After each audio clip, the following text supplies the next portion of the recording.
तो मुसलमान तो बाबर की औलाद हैं और तुम गद्दार राणा सांगा की औलाद हो, ये हिंदुस्तान में तय हो जाना चाहिए। देश में इस वक्त औरंगजेब को लेकर सियासी माहौल गरमाया हुआ है। छावा फिल्म का आने के बाद जिस तरीके से देश का माहौल बदला है, उसे देखते हुए कहीं न कहीं अल्पसंख्यक समुदाय दहशत में जी रहा है। फिल्म का उद्देश्य जो था वह नागपुर में पूरा हुआ, जहां पर हिंसा भड़की और औरंगजेब के पुतले के साथ में इस्लामी कलमे को जलाया गया। वहीं इसके बाद में यह राजनीति औरंगजेब से होते हुए राणा सांगा तक पहुंच गई। भारतीय राजनीति की हमेशा से यह नीति रही है कि पुराने कालखंडों को उखाड़कर जनता के सामने लाया जाए और फिर उस मुद्दे पर जनता को भड़काया जाए, ताकि देश में जो और मुद्दे हैं उनसे ध्यान को मोड़ा जाए। आप लोगों को यह जानकर ताजुब होगा कि देश के तमाम बड़े मुद्दों को डाइवर्ट करने के लिए देश में धार्मिक दंगों की प्लानिंग की जाती है। वहीं हम बात करते हैं अब राणा सांगा की। समाजवादी पार्टी के वरिष्ठ नेता रामजी लाल सुमन ने राज्यसभा में राणा सांगा को लेकर एक विवादित बयान दिया। इस बयान के बाद सियासत गर्मा गई।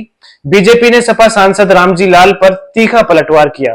बीजेपी ने कहा कि कुछ लोग औरंगजेब को हीरो बना रहे हैं, ऐसे लोगों को चिन्हित किया जाए जो औरंगजेब को हीरो मान रहे हैं। सबसे पहले जानिए कि सपा सांसद रामजी लाल सुमन ने क्या कहा था। एक तो बीजेपी के लोगों का तकिया कलाम हो गया है सभापति महोदय कि मुसलमान इनमें बाबर का डीएनए है। उप सभापति महोदय मैं जानना चाहूंगा कि बाबर का डीएनए मुसलमान में है।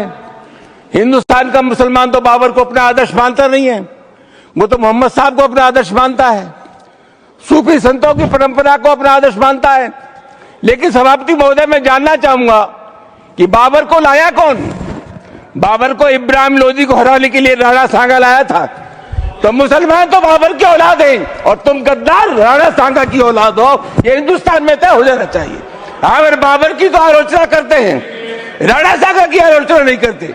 सभापति महोदय ये बहुत सभापति महोदय ये देश की एकता का अनुभवी आदमी है, बातचीत में संसदीय मर्यादाओं का ध्यान रखें। रामजी लाल सुमन के इस बयान पर बीजेपी का गुस्सा फूटा है। भारतीय जनता पार्टी के सांसद मनोज तिवारी ने कहा कि कुछ लोग औरंगजेब को हीरो बना रहे हैं, ऐसे लोगों को चिन्हित किया जाए जो औरंगजेब को हीरो मान रहे हैं। औरंगजेब देश का शत्रु था। हमने कभी नहीं कहा कि मुसलमान बाबर के वंशज हैं। देश के मुसलमान हमारे हैं।